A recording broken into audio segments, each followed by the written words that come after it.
പെട്ടെന്നുള്ള ഫലമായി ഇത്തരത്തിലൊരു നേട്ടം നമ്മൾ കൈവരിച്ചു. പക്ഷേ മിനിസ്റ്റർ, താങ്കൾക്ക് അറിയാം, നമുക്ക് എല്ലാവർക്കും അറിയാം, കേരളത്തെക്കുറിച്ചൊരു കെട്ടുകഥ നിലവിലുണ്ട്. അത് കേരളം വ്യവസായ സൗഹൃദ സംസ്ഥാനമല്ല എന്നതാണ്. ഒപ്പം തന്നെ ഇത് സമരങ്ങളുടെ സ്ഥലമാണ്, ഇത് യൂണിയനുകളുടെ സ്ഥലമാണ്. പല ജനപ്രിയ സിനിമകൾ പോലും ഊട്ടി ഉറപ്പിച്ചിരിക്കുന്ന ഒരു പൊതുബോധമാണ് അത്. സംരംഭക സമൂഹത്തിന് മറിച്ചൊരഭിപ്രായം ഉണ്ടായിട്ടുണ്ട് എന്നത് ഇതിൽ പ്രതിഫലിക്കുന്നു.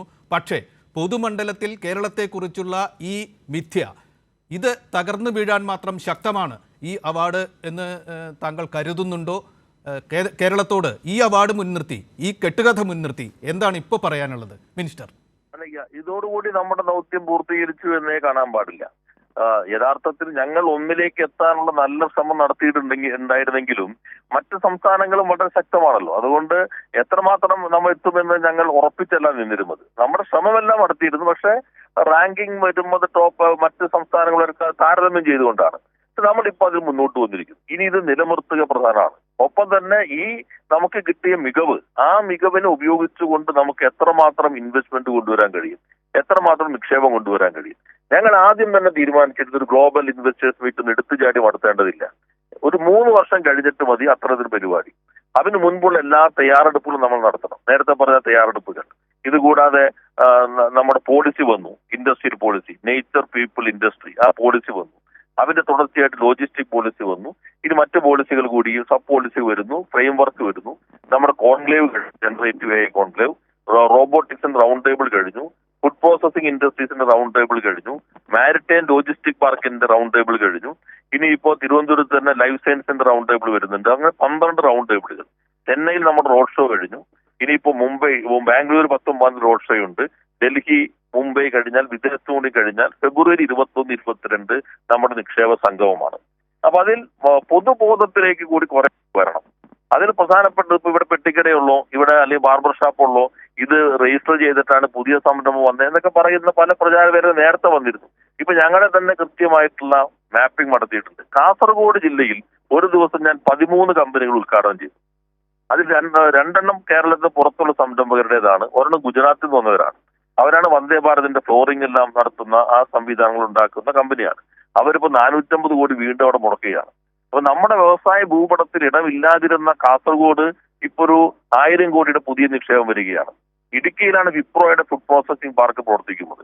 അതോടൊപ്പം തന്നെ വയനാട് വിദേശത്തേക്ക് ഇപ്പോൾ കഴിഞ്ഞ ദിവസം ഉദ്ഘാടനം ചെയ്യാൻ അവർ ആവശ്യപ്പെട്ട സ്ഥാപനത്തിൽ നിന്ന് ഓരോ ആഴ്ചയും നിരവധി കണ്ടെയ്നറുകളാണ് ഫുഡ് ഉൽപ്പന്നങ്ങൾ വിദേശങ്ങളിലേക്ക് എക്സ്പോർട്ട് മാത്രം ചെയ്യുന്നത്. അപ്പോൾ നല്ല രീതിയിൽ എല്ലാ ജില്ലകൾക്കകത്തും സംരംഭങ്ങൾ വരുന്നു എന്നുള്ളതാണ്. അപ്പൊ അതിന് പറ്റുന്ന രൂപത്തിലുള്ള പ്രചാരവേല, ഇത്തരം യാഥാർത്ഥ്യം. ഞാൻ ഒരിക്കൽ മാധ്യമങ്ങളോട് തന്നെ പറഞ്ഞു, നിങ്ങൾക്ക് ഒരു ടൂറ് നമ്മുടെ പാർക്കുകൾ, വ്യവസായ ശാഖകൾ, പഞ്ചായത്തിൽ വന്നിട്ടുള്ള വ്യവസായങ്ങൾ അതെല്ലാം കാണുകയും അത് സംബന്ധിച്ചുള്ള ഒരു പൊതുബോധം കുറെ കൂടി നമുക്ക് ശക്തിപ്പെടുത്തി കൊണ്ടുവരാൻ കഴിയേണ്ടതുണ്ട്. അങ്ങനെ എല്ലാവരും കൂടി, ഇപ്പൊ മാധ്യമങ്ങളിലും കുറെ മാറ്റം വന്നിട്ടുണ്ട്. ആദ്യകാലത്തെ പോലെയല്ല, നമ്മുടെ പലതിനും എഡിറ്റോറിയലുകൾ വരുന്നുണ്ട്. റൗണ്ട് ടേബിൾ നടന്നപ്പോ നമ്മുടെ നേട്ടം പൊതുവെ കഴിഞ്ഞ തവണ 28-ൽ നിന്ന് 15 പലരും അറിഞ്ഞിരുന്നേ ഇല്ല. ഇപ്പൊ അതെല്ലാം കുറെ കൂടി നന്നായി മാധ്യമങ്ങൾ വന്നിട്ടുണ്ട്. നാടിന് വേണ്ടി നല്ല രീതിയിൽ തന്നെ എല്ലാവരും ഒന്നിച്ചു നിൽക്കേണ്ടതുണ്ട്. പ്രതിപക്ഷവും വ്യവസായവുമായി ബന്ധപ്പെട്ട ഓരോ പ്രദേശങ്ങളിലും പഞ്ചായത്ത് തല യോഗങ്ങൾ, മണ്ഡലതല യോഗങ്ങളിലെല്ലാം പ്രതിപക്ഷവും നല്ല രീതിയിലുള്ള പ്രവർത്തനം, പിന്തുണ ഇവന് നൽകിയിട്ടുണ്ട്. അപ്പോൾ എല്ലാവരും ഒരേപോലെ നിന്ന് കഴിഞ്ഞാൽ നമുക്ക് ഹൈടെക് മാനുഫാക്ചറിങ്ങിന്റെ ഹബ്ബാക്കി കേരളത്തെ മാറ്റാൻ കഴിയും. നോളജ് ഇൻഡസ്ട്രീസിന്റെ ഹബ്ബാക്കി മാറ്റാൻ കഴിയും. വലിയ മാനുഫാക്ചറിംഗ് ഒന്നും കേരളത്തിൽ അത്ര എളുപ്പം സാധ്യമാവില്ല. അങ്ങനെ വന്നാൽ തന്നെ അവിടെ മൈഗ്രന്റ് ലേബർ ആയിരിക്കും വരിക. കേരളത്തിന്റെ സമ്പദ്ഘടനയിലേക്ക് വലിയ ചലനം ഉണ്ടാവില്ല. നമുക്ക് നമ്മുടെ ചെറുപ്പക്കാർക്ക് ഇവിടെ തന്നെ ജോലി നൽകാൻ കഴിയുന്ന നോളേജിനെ അടിസ്ഥാനപ്പെടുന്ന വ്യവസായങ്ങൾ, അതിലാണ് നമ്മൾ ഫോക്കസ് ചെയ്യുന്നത്. ഈ നേട്ടം അതിന് കുറെ കൂടി ഊർജം പകരും. കൈരളിയുടെ ചർച്ച വളരെ ശ്രദ്ധേയമാണ്. ഒരു മാധ്യമം ഇത്തരം സന്ദർഭത്തിൽ പ്രധാനപ്പെട്ട പ്രൈം ടൈം ചർച്ചയിൽ തന്നെ കേരളത്തിന്റെ നേട്ടം ശരിക്കും ചരിത്ര നേട്ടമാണ്. ഹെൽത്ത്, എഡ്യൂക്കേഷനിലെല്ലാം നമുക്ക് കഴിയും. വ്യവസായത്തിൽ ഇത് കഴിയുമോ? അപ്പൊ അസാധ്യമായി ഒന്നുമില്ല. നമ്മൾ എല്ലാവരും ഒന്നിച്ച് തീരുമാനിച്ചാൽ എന്നതുകൂടി തെളിയിക്കുന്ന ഘട്ടത്തിൽ കൈരളി ഈ പ്രൈം ടൈമിലും ചർച്ച നടത്തിയതിന് ഞാൻ പ്രത്യേകം കൈരളിയെ ഈ സന്ദർഭത്തിൽ അഭിനന്ദിക്കുകയും ചെയ്യും. മിനിസ്റ്റർ തിരക്കിലാണ് എന്നറിയാം. ഒരു പൊതുപരിപാടിക്കിടയിലാണ്, ടെലിഫോണിലാണെങ്കിൽ പോലും ഈ പരിപാടിയിലേക്ക് വന്നത്. അതുതന്നെ ഈ പരിപാടിക്കുള്ള ഒരു അംഗീകാരമാണ്. ഒരു ചോദ്യം കൂടി ചോദിക്കട്ടെ.